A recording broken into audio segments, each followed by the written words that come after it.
రేవంత్ తో కేంద్ర మంత్రి జయంత్ భేటీ, పలు అంశాలపై చర్చ, స్కిల్ డెవలప్మెంట్ చర్యలపై సీఎం వివరణ.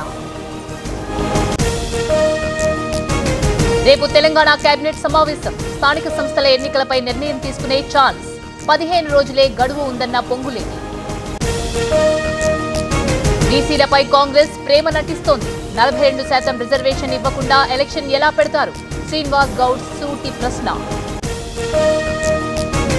చంద్రబాబుతో పీయూష్ గోయల్ భేటీ, పొగాకు కొనుగోలుకు 150 కోట్లు కేటాయించాలి, మ్యాంగో పల్స్ పై జీఎస్టీ తగ్గించాలని సీఎం వినతి.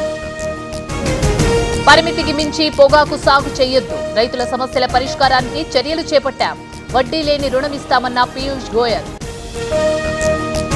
రేపు విశాఖలో చంద్రబాబు పర్యటన, యోగా డే ఏర్పాట్లపై సమీక్షించనున్న సీఎం, బీచ్ రోడ్లో ఏర్పాట్ల పరిశీలన. ప్రముఖ ఎన్జీఓ సంస్థలతో తెలంగాణ సర్కారు ఒప్పందం, విద్యార్థులకు ఉచితంగా సాంకేతిక బోధనల సేవలు, 6 సంస్థలతో ఎంఓయూ. కేటీఆర్ పై 14 కేసులు పెట్టారు, సుప్రీం గైడ్ లైన్స్ కు విరుద్ధంగా నమోదు, ఆర్ఎస్ ప్రవీణ్ కుమార్ మండిపాటు. తల్లికి వందనం దేశంలోనే అత్యుత్తమ పథకం, తట్టుకోలేకే వైసీపీ తప్పుడు ప్రచారం, 10,000 కోట్లు కేటాయించామన్న అనగాని.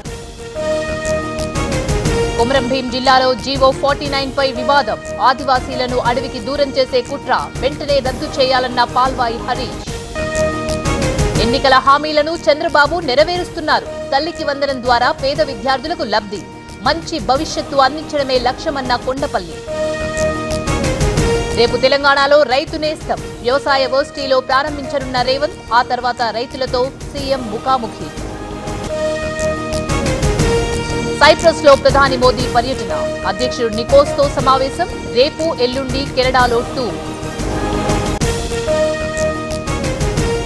ఏపీలో కూడా అవార్డుల వేడుక ఉంటుంది, షూటింగ్స్ లో బిజీగా ఉన్నా అంతా రావాలి, సినీ పరిశ్రమకు దిల్ రాజు రిక్వెస్ట్.